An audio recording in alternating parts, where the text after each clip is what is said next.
Bien, comencemos entonces ahora nuestro análisis de esta jurisprudencia que le había dicho en el módulo anterior, que es un poquito analizar algunos parte de la doctrina. Fíjese que aquí yo hago análisis de doctrina, así que en este caso no me estoy enfocando tanto en los hechos como solemos hacerlos, ¿ah? Sino que en este nos vamos a ir al razonamiento jurídico que efectúa la Corte y que termina eh, por sentar la parte resolutiva del fallo, es decir, por qué fallamos de este modo porque creemos que esta es la fórmula, ¿cierto? Eso es cuando uno habla del fundamento de la sentencia, que está obviamente dentro de los considerandos, pero esos considerandos van expresando a lo que en definitiva el tribunal interpreta de los hechos que efectivamente se han establecido y de la manera en que ellos se encuadran en el derecho. Generalmente, cuando ya entramos aquí a fallos como estos que estamos analizando, que son algunas doctrinas de casación y otras doctrinas de apelación, nos permiten ir tomando algunos elementos que son importantes. Por ejemplo, aquí en este primer caso dice que de lo expuesto precedentemente se concluye que la inscripción efectuada a favor de la comunidad Casal y Calvo y las que derivan de dicho título, tal como lo declaran los jueces del fondo, corresponde a lo que en doctrina se denomina inscripción de papel, porque se refiere a un bien que nunca ha poseído y que conforma una simple anotación en el registro del conservador. Este tema, estimado, y ustedes lo saben y lo hemos conversado en clase, ahí lo marcamos con amarillo, ¿ah? Dice inscripción de papel, es algo que ya Peñailillo mencionaba en su libro de los bienes, que son efectivamente aquellas inscripciones que se han configurado, pero que no pueden contrastarse con una realidad material, ¿ah? El tema es particularmente, digamos, o tiene, digamos, mucha influencia práctica, porque recuerden que en algún minuto, si estamos en un juicio, es porque dos sujetos están disputándose la misma propiedad. Alguien podría decir, desde luego, es imposible que dos sujetos se disputen la misma propiedad porque ambos no pueden vivir en ella en sentidos contrapuestos. Podrán estar viviendo a lo mejor como comuneros, podrán estar viviendo a lo mejor bajo títulos diferentes, uno como comodatario y el otro, por ejemplo, como titular de un usufructo, qué sé yo. Pero en ningún caso pueden tener, digamos, derechos de orden opuesto. Por algo, por una característica que nosotros ya hemos visto con anterioridad, es que cuando efectivamente se tiene el dominio, se tiene con exclusividad. Bueno, aquí se llega a este punto, a la inscripción de papel, porque precisamente en esta pelea alguien llega con, tomando como prueba, el que tiene una inscripción conservatoria, ¿cierto? Tiene una inscripción conservatoria. Y claramente hay otro que está alegando que tiene,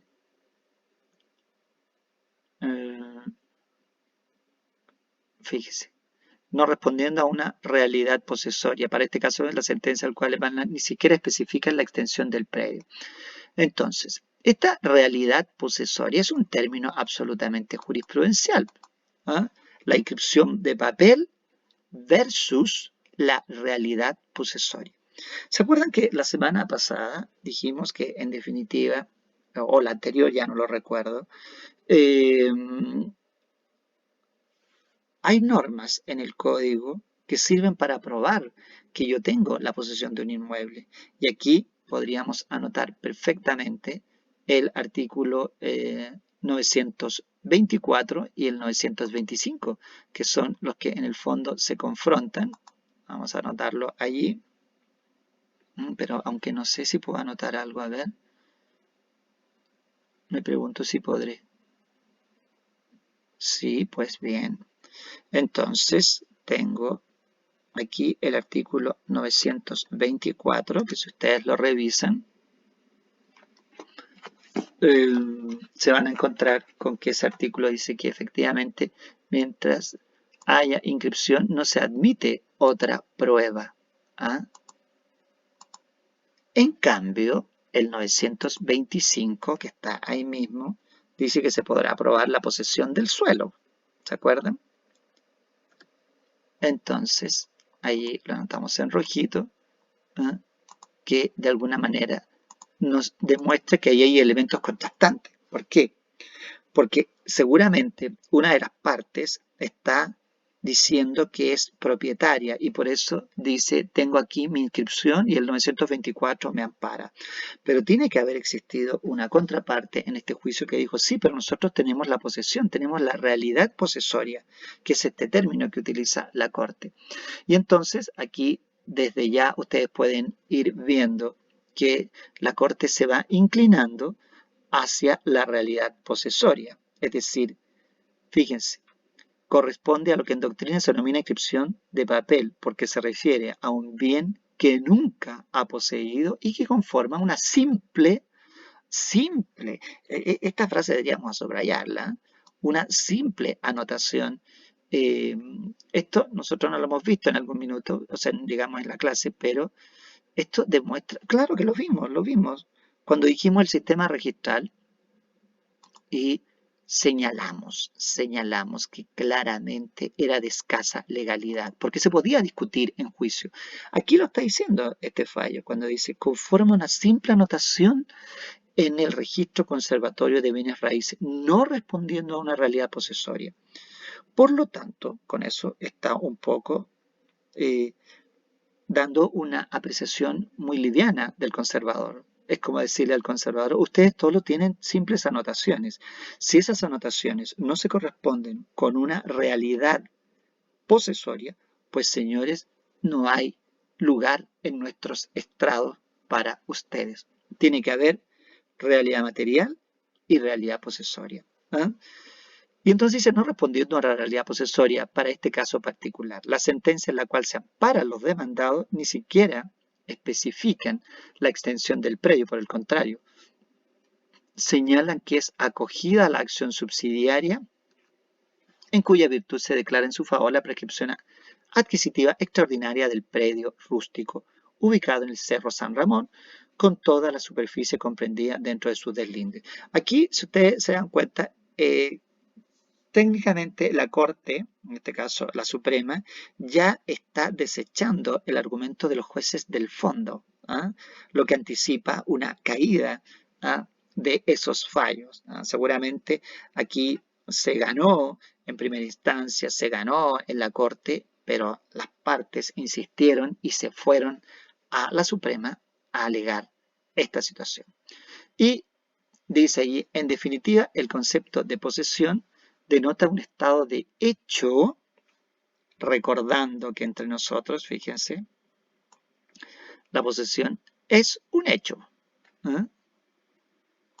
Vamos a ir anotando allí con verde los conceptos. ¿Eh? Inscripción de papel, realidad posesoria. No vaya a ser cosa que haga una pregunta para la solemne de este día. ¿Eh? En definitiva, el concepto de posesión denota un estado de hecho que se apoya en la realidad. Qué interesante que nuestra Corte dé tanto énfasis a... ahí hice algo malo. Ahí sí. A este término que a veces no es tan así. Esta vez se apoya mucho en la realidad porque en el fondo seguramente quiere mantener cierta justicia con el caso, ¿cierto? Es decir, de darle privilegio a aquellos que tienen la posesión material de la cosa y no a aquellos que tienen la simple inscripción de papel. Pero también es algo importante, fíjense, este fallo, este primero, es del 2020, pero sin embargo se apoya en una revista de Derecho y Jurisprudencia del año 78, o sea, el año 78 que va más atrás, el año real.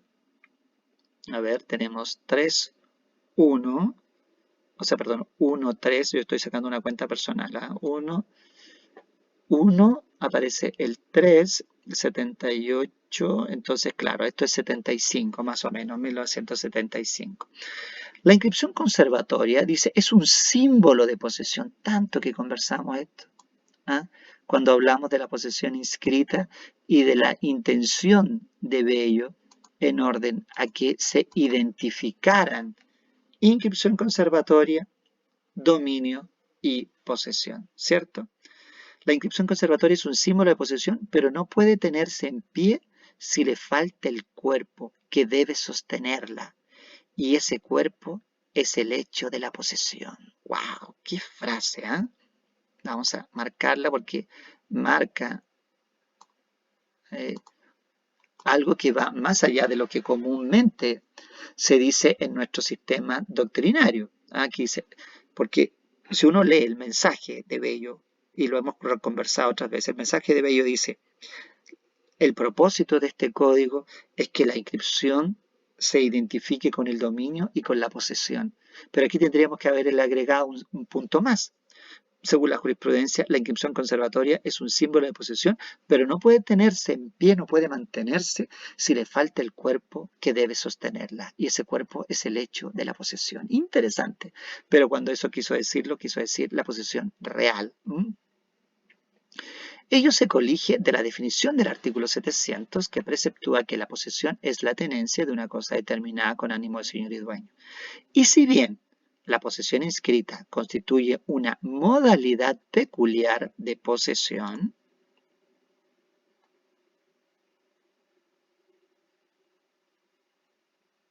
esta frase también es relevante. Dice, modalidad peculiar de la posesión. Lo cierto es que ella no puede liberarse por entero de este criterio. ¿Ah? ¿Cuál? El de la posesión material. Derechamente el de la posesión, el de la realidad posesoria, que es el concepto que acuña aquí este fallo, ¿no? O esta doctrina del fallo. Es necesario, en consecuencia, que la nueva inscripción vaya acompañada de la tenencia real del inmueble. ¿Ah? Siempre la insistencia hacia la realidad. ¿Ah? El código, si ustedes se fijan, en ninguna parte establece eso. No existe el concepto de tenencia real. Eh, Habla de tenencia porque podrían darse dos cosas, que el código efectivamente haya supuesto esta realidad, esta coincidencia, o bien que lo haya querido mantener en un plano netamente abstracto. Es decir, tiene la tenencia cuando tiene la inscripción. Bueno, eso se lo dejaremos a los estudiosos de las normas y de la historia del código para saber qué podemos encontrar allí. Lo cierto es que dice aquí, es necesario, entonces repetimos, es necesario en consecuencia que la nueva inscripción vaya acompañada de la tenencia real del inmueble para que confiera posesión. De esta forma, el poseedor inscrito anterior, que primero pierde la tenencia del inmueble, pierde la posesión desde que se verifica la inscripción a nombre de la persona que ejerce el poder de hecho. ¿Mm? Interesante porque cuando allá uno analiza las normas, por ejemplo, del 726, 727, que hablan de apoderamiento, simple apoderamiento, eh, podríamos estar a lo mejor aceptando lo que dicen esos autores cuando al rechazar como título para poseer la ocupación y la ocupación principalmente allí en el 703 en cuanto a que ellos manifiestan, entre ellos Peña y Lillo, hablan del apoderamiento o del simple apoderamiento. ¿Ah? Circunstancia que estaría basado en estas normas de la posesión que no distinguen. La voy a leer yo ahí.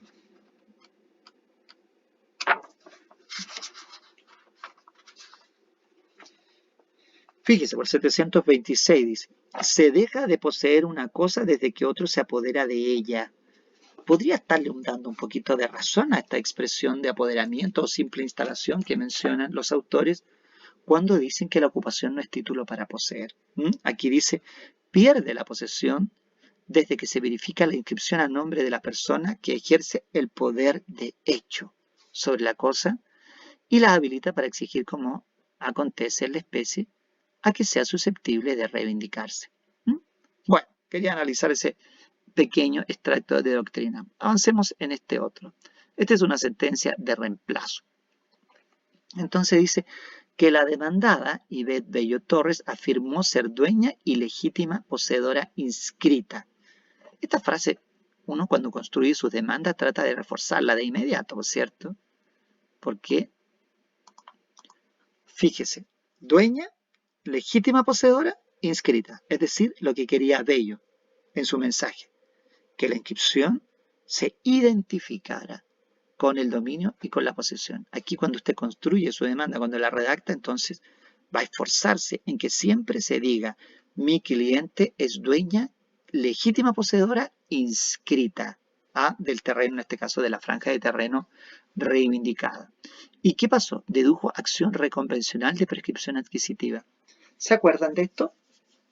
Yo les decía hace un par de clases atrás que cuando se habla de la prescripción y se intenta efectivamente la acción de prescripción, no hay ningún problema. Pero ¿qué pasa cuando se es demandado? Ya no puedo, ya de hecho no intenté la acción de prescripción. Entonces tengo la opción de, en vez de contestar, oponer la prescripción adquisitiva, ¿cierto? Porque uno deduce a lo mejor de manera muy simple. Me defiendo mediante la prescripción adquisitiva. Pero recordarán que yo les dije que la jurisprudencia tiende no a aceptar que la prescripción adquisitiva se deduzca como excepción. Entonces aquí se nota claramente que el demandado, ¿qué hizo? El demandado siguió esa regla y dijo, mejor no voy a deducir de inmediato la excepción porque puede que la rechacen. Entonces contestaré la demanda y luego, en el primer otro sí, deduciré acción reconvencional de prescripción adquisitiva. Con eso se asegura de que el juez no le vaya a poner problema. ¿Y qué pide en su prescripción adquisitiva? Solicita que se declare el dominio a su favor. Obvio, obvio. ¿Por qué?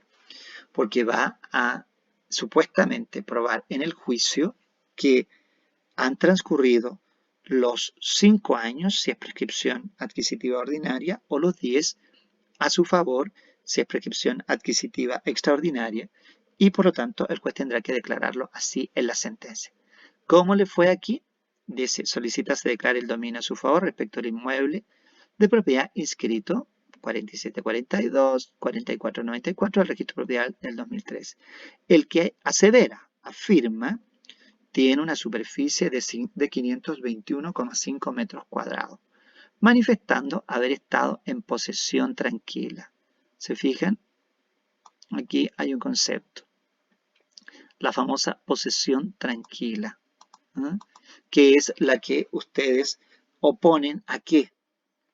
¿A qué se opone la posesión tranquila? ¿Se acuerdan? Lo colocamos ahí.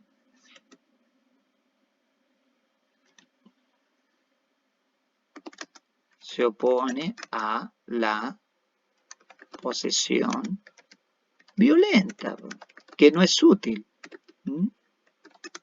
¿cierto? Ahí sí, se opone a la posesión violenta. Vamos a colocar, no, muy feo ese, muy oscuro, muy rojo, muy azul, muy verde, muy gris. Ya, calipso nomás. Entonces, se opone a la posesión violenta. Dice, manifestando entonces haber estado en posesión tranquila de dicho bien raíz desde el 2 de diciembre de 2013, manteniendo los mismos deslindes y medidas. Y si se agrega, ¿se acuerdan el término que acabamos de usar? Fíjese. Y si se agrega, que yo les decía que se pueden agregar las posesiones de los anteriores porque si efectivamente la persona anterior falleció, no se puede utilizar esto del fallecimiento. No, parece que me equivoqué, era esta. Aquí está el fenómeno que se llama precisamente de agregación de posesiones, porque la posesión no se puede transmitir porque es un hecho. Y finalmente,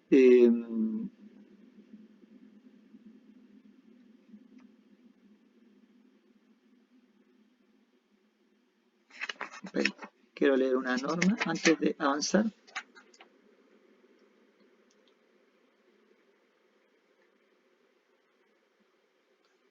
¿Por qué no la puedo encontrar? Ah.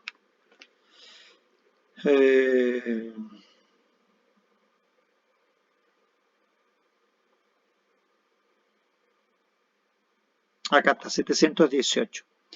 Cada uno de los partícipes de una cosa que se poseía por indiviso se entenderá haberse poseído exclusivamente la parte que por la división le cupiere durante todo el tiempo que duró la indivisión. Podrá pues añadir este tiempo al de su posesión exclusiva y las enajenaciones que haya hecho por sí solo de la cosa o común y los derechos reales con que la haya grabado. Subsistirá. ¿Mm?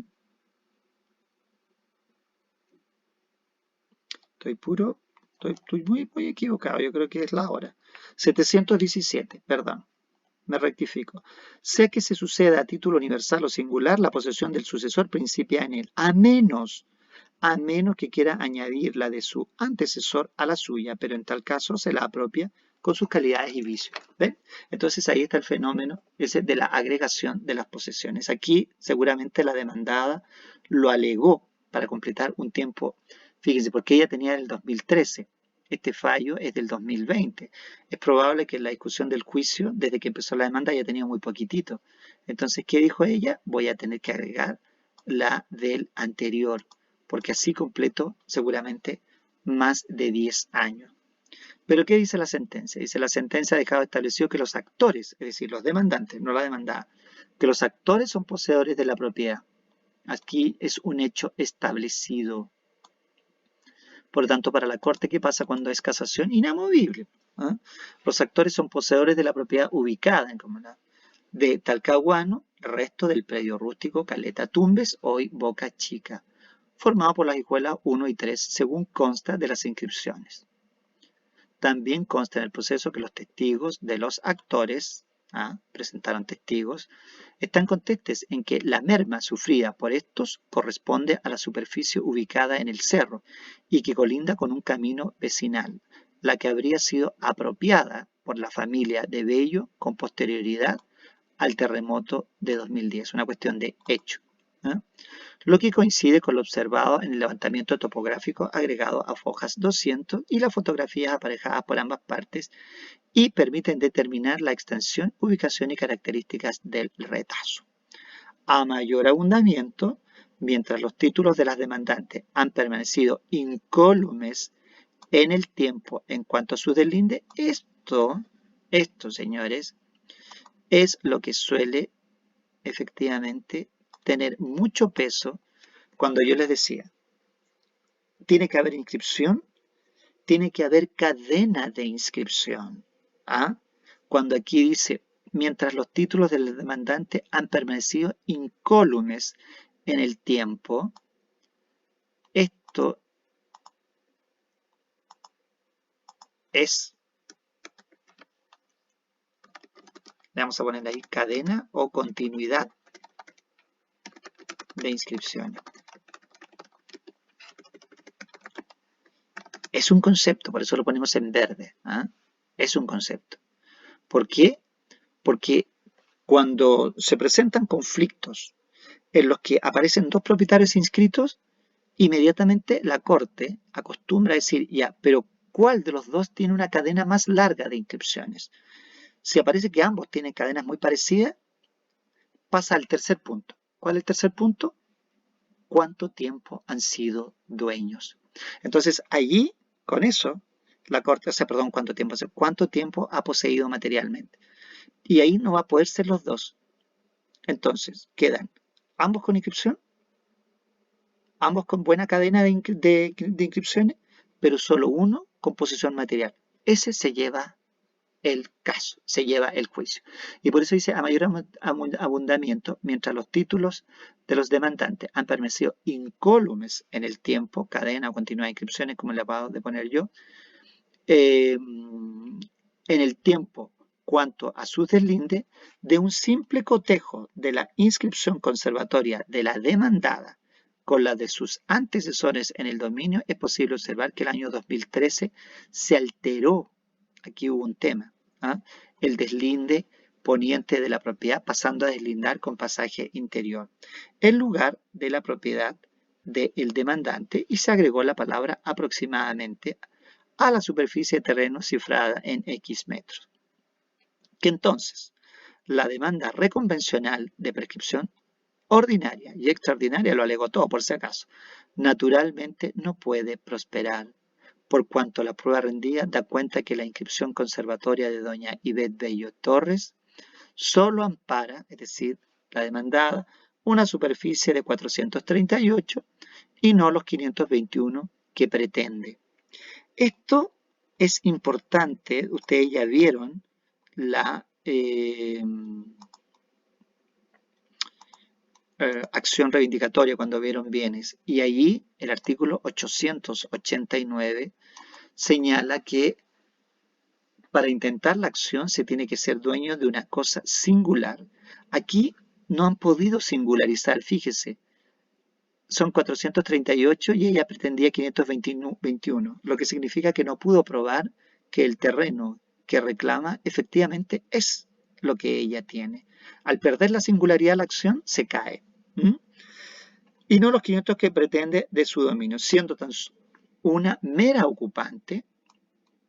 Ya aquí le fue bajando absolutamente la categoría, la vamos a poner en verde porque es un concepto.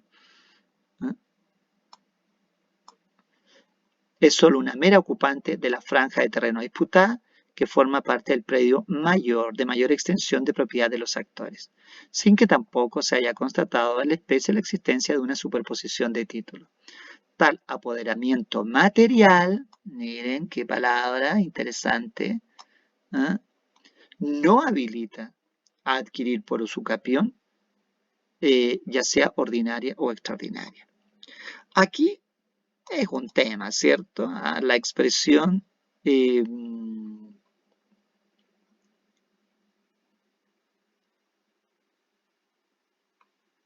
ya la teníamos. Cuando aquí dice, en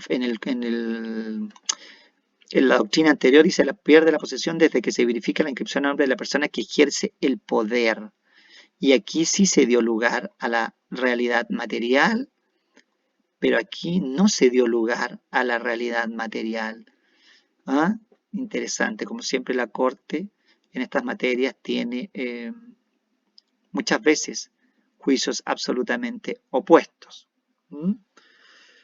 Que claro, son opuestos porque uno seguramente si analizara los hechos siempre ha tratado de hacerse justicia con el que efectivamente a lo mejor está realmente con posesión. Aquí la señora obviamente tenía una posesión muy corta, estamos hablando del 2013, el juicio a lo mejor se habrá iniciado tiempo posterior a eso, entonces no había manera de configurar el tiempo, entonces no se creyó en la posesión material en ese segundo caso. Finalmente tenemos un tercer fallo, o una tercera doctrina.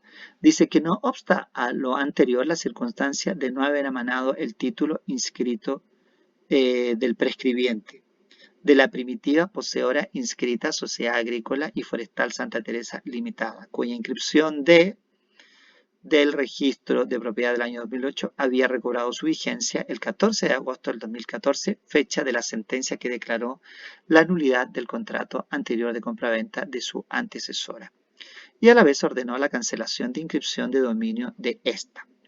La cancelación, ven, aquí hay una cancelación de inscripción ordenada por juez. ¿Se acuerdan? El 728 aquí fue un juicio de reivindicación de dominio. Y el juez sentenció que efectivamente había que cancelar en un juicio de nulidad anterior que hubo, y por lo tanto al cancelar la inscripción recobra su vigencia la primera inscripción. En efecto, dice, si bien es cierto que merced a la naturaleza declarativa de dicha sentencia debe entenderse que la inscripción de la recurrente Sociedad Agrícola y Forestal siempre estuvo vigente, dándose así la coexistencia de dos títulos de dominio. Aquí el concepto es este porque es complejo. La coexistencia de dos títulos, ¿se fijan? Y aquí nuevamente la frase, dándose así la coexistencia de dos títulos de dominio sobre el inmueble.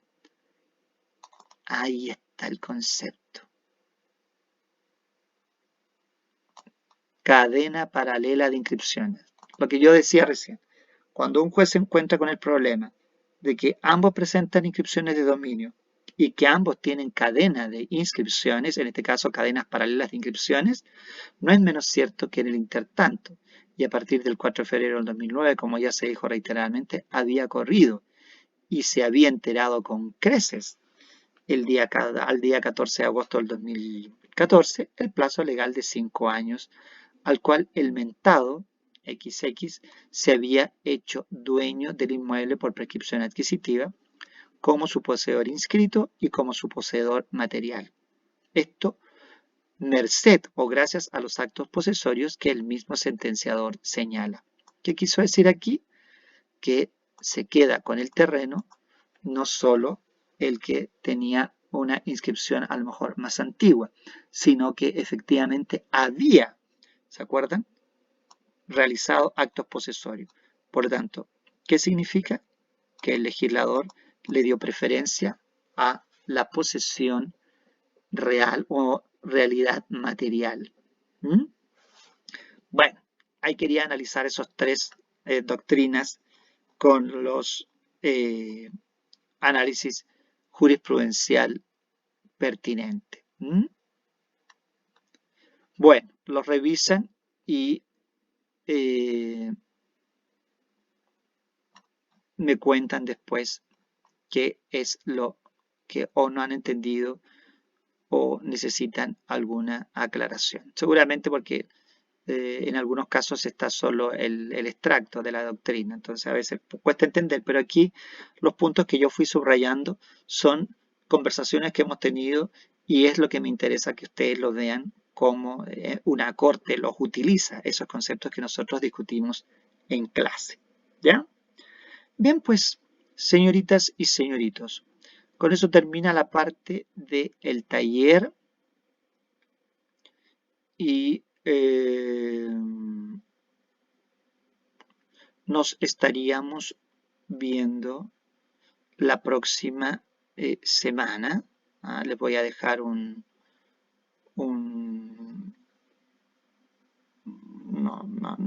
no, dejémoslo para la próxima semana. Le iba a dejar el siguiente video con la introducción de la clase la próxima semana, pero creo que no es necesario. ¿Mm? Bien, eso sería todo entonces. Que tengan un buen sábado y mañana todas aquellas que son mamás reciban un saludo anticipado. ¿Ah? Y mis respetos, suena muy formal, pero ¿cómo se dice? Mi homenaje ¿ah? A todas ustedes que a veces es tan difícil, me imagino, ser mamá y estudiar.